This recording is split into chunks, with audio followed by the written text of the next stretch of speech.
Story recapped here. Today I'm going to explain a fantasy and western movie called Purgatory. Spoilers ahead, watch out and take care. Black Jack Britton rides into the small town of Sweetwater with his right-hand man, Kevin Guthrie, and their gang. However, Black Jack notices Kevin's nephew Sonny showing off his gun skills to some boys, so he questions if the young man is worthy of being in the group. Because of this, Kevin reminds his nephew to act right. Black Jack then gathers his men to infiltrate the bank. There, he forces the teller to open the safe, and when he refuses, Black Jack shoots one of his fingers, forcing him to comply. Meanwhile, Sonny and a few others wait outside as lookouts. Suddenly, Sonny spots a woman named Dolly Sloan, a famous woman of the night featured in dime novels. He asks her to sign his copy when a troop of officers rides into town. Black Jack is alerted to the presence of the officers, so they hurry while the shooters from the rooftops prepare. A civilian tries to shoot Black Jack but gets killed, causing a commotion that alerts the officers. Black Jack and his men immediately get into an intense gunfight, and in the chaos, Dolly gets shot and dies in Sonny's arms. As the men escape, Black Jack's brother, Badger, gets shot as well. Nobody helps him except for Sonny. The men eventually escape the town with their loot. After learning that he lost two of his men, Black Jack pays it no mind and reminds everyone that they have a long journey ahead of them, and some might not make it. Hearing this, Badger assures his brother that he can keep up. Black Jack ends his speech by noting that whoever can't keep up will see him again in hell. Later on, the group realizes that a posse is pursuing them. Black Jack knows they can't stop, but Sonny argues that Badger needs to rest because of his injury. However, Badger reassures everyone that he can keep up, so they continue on their ride. As expected, Badger falls behind, so Sonny helps him. The next day, Badger's injury worsens, and he falls off his horse. Knowing he'll die soon, he asks his comrades to end his misery, but they refuse to waste their bullets. As the others leave, Badger tells Sonny to find a way out of their unlawful life since it's not like the dime novels he reads. He then reaches for Sonny's gun, and despite the young man not having shot anyone before, he ends Badger's agony. Hearing the gunshot, Kevin congratulates his nephew for having the guts to shoot someone, but Sonny isn't happy about it.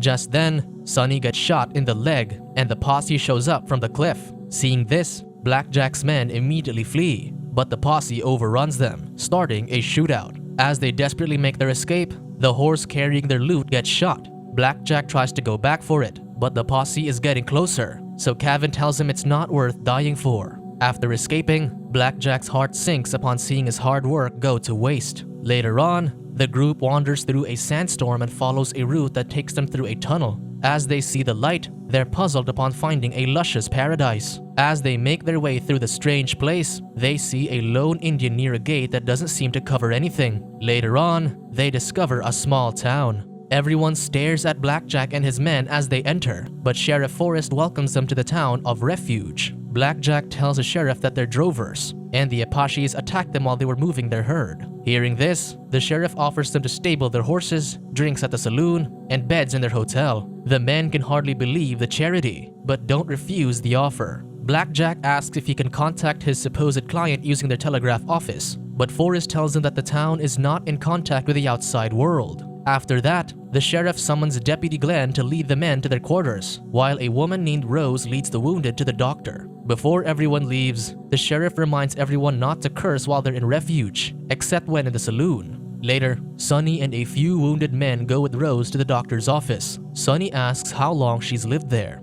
and she replies that it's been 5 years, 1 week, and 2 days. Soon, they're introduced to Dr. Woods. In the saloon, Black Jack tells his men that the men in town aren't armed, so it must be easy to loot. At the doctor's office, Sonny stares at the doctor, recognizing him from somewhere he can't remember. After getting treated, Rose accompanies him and asks how many men he's killed, which he finds odd. She also asks about their equipment, seeing that they didn't have as many ropes and branding iron as a group of drovers should have. He dodges these questions, so Rose walks away. But Sonny tries to redeem himself by confessing that he's only killed one man who begged him to do it. Still, Rose doesn't look back. Elsewhere, Forrest gathers his trusted men, Glenn, Woods, and the store owner, Brooks. They speculate that the strangers aren't drovers based on the bullets they extracted from the wounded. Forrest hopes they'll leave peacefully, but Glenn thinks they shouldn't have welcomed them to begin with. Later, Sonny joins Kevin in the saloon and gets congratulated for being a man. Just then,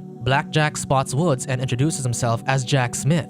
He invites the doctor for drinks, but he kindly refuses and leaves. Blackjack also notes that the man looks familiar but shrugs it off.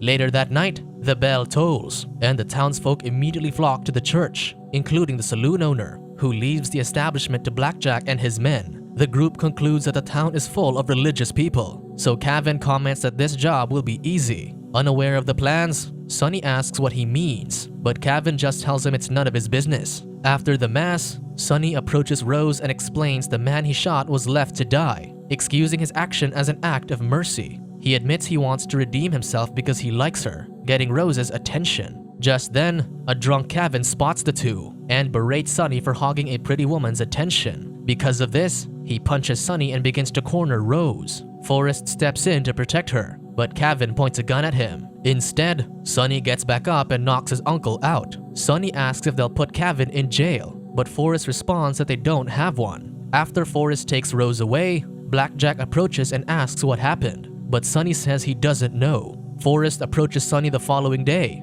and asks him to tell Blackjack he wants to talk to him. Curious, Sonny asks how long he's been sheriff of the town, to which Forrest replies that it's been over 10 years. After Forrest leaves, Sonny opens his dime novel and realizes that the sheriff looks like Wild Bill Hickok, a famous gunfighter. Later, Blackjack goes to see Forrest, who kindly asks him to control his men, given Kevin's action towards Rose last night. Blackjack, however, points out that Kevin was also knocked down, though Forrest clarifies that he didn't see one of the townsfolk do it. Forrest kindly reminds him that the town has given them nothing but hospitality, so the men should at least keep themselves in check in return. Blackjack simply replies that his men will do whatever he tells them to. Blackjack then wonders why none of the men are armed, so Forrest explains that they never needed to do so, but they have their own ways. Meanwhile, Kevin and Sonny go to the store looking for ammo. To provide a distraction for Kevin, Sonny asks if the store has dime novels, which Brooks says he does, but only the classics. Only then does Kevin notice that Brooks looks like another famous outlaw, Jesse James. Their conversation is interrupted when Kevin drops a few things while he's pocketing ammo in his coat.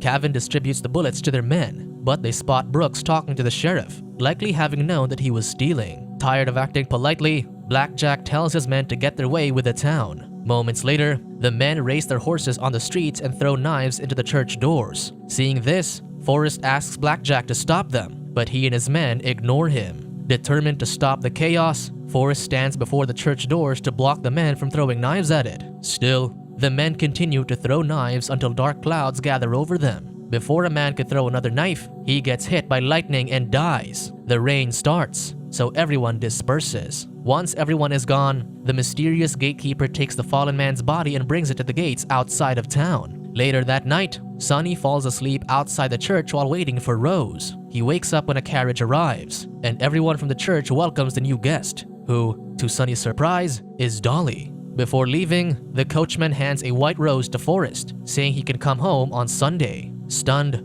Forrest quietly takes the rose and smiles. Confused by what just happened, Sonny tries to chase the carriage as it leaves, but it disappears. The next day, Sonny confronts Forrest and Dolly, insisting that Dolly died in his arms back in Sweetwater. However, Dolly denies this, claiming her name is Ivy. When Sonny isn't convinced, Rose tells him to let it go. Coming up with an idea, Sonny follows Woods and calls out, "Holiday, draw." This triggers the doctor's reflexes, making him swiftly turn around as if to draw out a gun. Seeing this, Sonny is sure that he's Doc Holliday, a famous gunfighter and gambler, but Woods claims that anyone would have instinctively turned like that after getting called out. Still, Sonny is convinced the town is a place for famous outlaws to retire, concluding that Forrest is Wild Bill Hickok, Glenn is Billy the Kid, and Brooks is Jesse James. To challenge his claim, the doctor asks what kind of outlaw Rose is, but Sonny doesn't have an answer to it. He argues that, given their legendary skills, they shouldn't let Blackjack rule over them.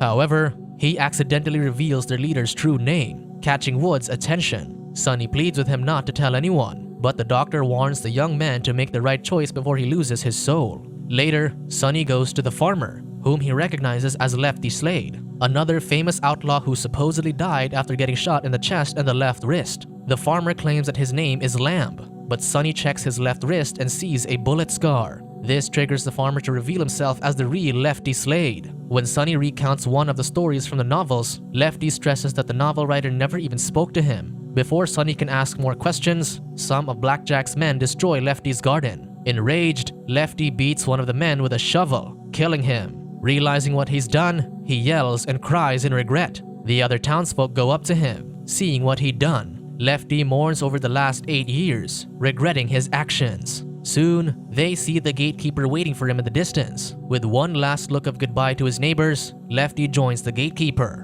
Hoping to get some answers, Sonny watches the two men enter the misty gates, only for the gatekeeper to return alone seconds later. Meanwhile, the men continue to wreak havoc on Refuge, so Forrest calls out Blackjack's real name, telling him to leave the town with his men. Instead, Blackjack attempts to attack the sheriff, but Forrest easily dodges him. After a few failed attempts, Blackjack aims his pistol at Forrest, but the ground begins to shake, scaring him. Once the earthquake stops, Blackjack rounds up his men into the saloon. Sonny soon arrives, but Kevin refuses to let him in. Sonny instead sneaks through the back door and learns that the men are leaving town by sunrise. Blackjack tells him to take whatever they want and kill anyone who resists, so Kevin declares that Rose is off limits because she's his to claim. Hearing this, Sonny searches for Rose and finds her swimming at the lake. After she gets dressed, Sonny notices the bruise around her neck. Recalling Lefty's scars, he realizes that this must be how she died. Rose painfully admits that she was the first woman to be hanged in the Arizona territory. With this, Sonny identifies her as Betty McCullough, who hacked her father to death with a meat cleaver. Rose adds that everyone forgot how her father touched her since she was 12.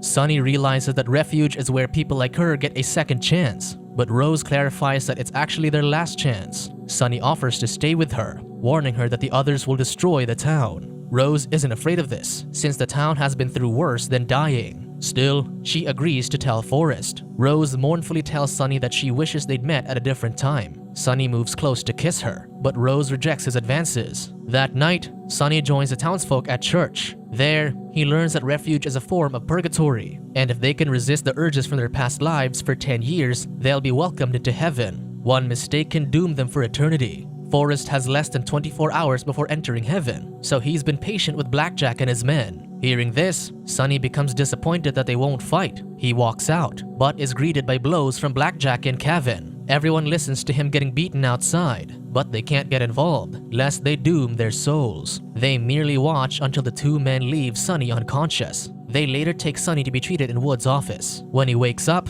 Forrest apologizes for not being able to help him. Sonny admits that he understands, but he's willing to take all of Blackjack's men to protect them. Once they're alone, Rose kisses him. The next day, Sonny gets ready to face the men by himself despite his weakened state. Rose and the rest tell him not to do it, but he insists. Just then, the bell rings, and the townsfolk enter the church. As Dolly pulls Rose into the church, Sonny confesses his love for her. Meanwhile, Forrest decides to stay behind. He realizes that, for 10 years, he only thought about himself, yet Sonny inspired him to fight for the others. Woods points out that he has 5 hours left until he ascends to heaven, but Forrest discards the rose the coachman gave him and arms himself up. Inspired to do the same, Glenn and Brooks also stand to fight, choosing to save their home instead of salvation. Seeing this, Blackjack readies his men and commands them to burn down the houses. Meanwhile, Sonny and his gang boldly approach and give Blackjack one last chance. One of Blackjack's men tries to shoot them from behind, only for Woods to save them. Just then, the horses from the stables escape,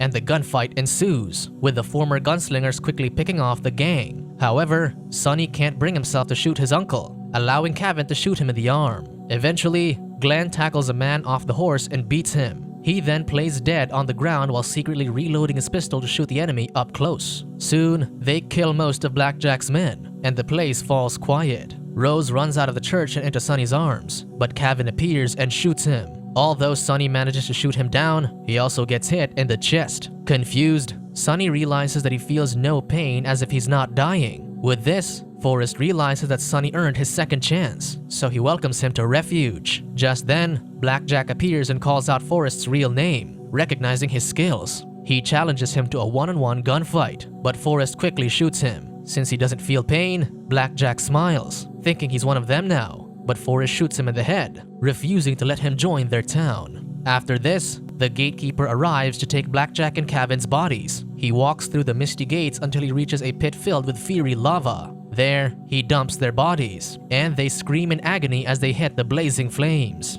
Back in the gates, Forrest, Woods, Glenn, and Brooks prepare to follow the gatekeeper. However, the coachman suddenly arrives and invites the men to go home. explaining that the creator may be tough, but he's not blind. Realizing that their sacrifice finally earned them a spot in heaven, the four men enter the carriage. The coachman also invites Sunny to join because he has nothing left to prove. Although he's grateful, he chooses to stay to be with Rose. Hearing this, Forrest hands him his badge and appoints him as Refuge's new sheriff. Soon, the carriage takes Forrest, Woods, Glenn, and Brooks into heaven, finally reaching their salvation.